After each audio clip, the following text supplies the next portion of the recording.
Zee 24 तास एक पाऊल पुढे।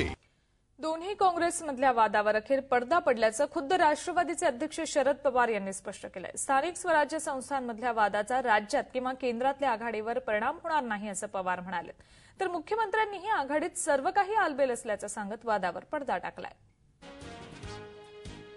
विदर्भात राष्ट्रवादी काँग्रेसनं भाजप शिवसेनेच्या मदतीनं काही ठिकाणी झेडपीची अध्यक्षपद पटकावली।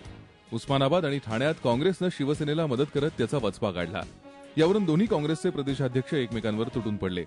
काँग्रेस मोठा पक्ष आहे, त्यांनी ठरवायची वेळ आलेली आहे की त्यांना आमची गरज आहे की नाही, गरज आहे की नाही देऊ शकतात की आम्ही काही रणनीती आखली तर काँग्रेसला काही त्याचं होत नाही आहे, परंतु असं फार काळपर्यंत चालत नसतं।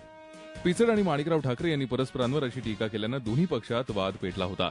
हा संघर्ष वाढेल असं दिसताच शरद पवारांनी या वादावर पडदा टाकण्याचा प्रयत्न केलाय।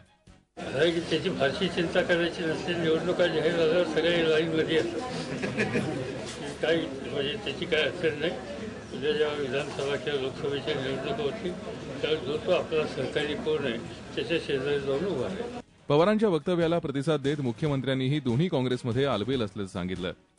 आघाडी आमची मजबूत आघाडी आहे, आघाडीचं शासन चाललेलं आहे, चांगलं शासन चाललेलं आहे। जेव्हा स्थानिक निवडणुका होतात एकमेकाविरुद्ध आपण उभं राहतो, काही थोडीशी वक्तव्य होतात, नंतर निवडणुका संपलेल्या आहेत, आता तो अध्याय संपलेला आहे। एकत्र संसार करणारे दोन्ही काँग्रेसचे नेते नेहमीच एकमेकांना पाण्यात पाहतात।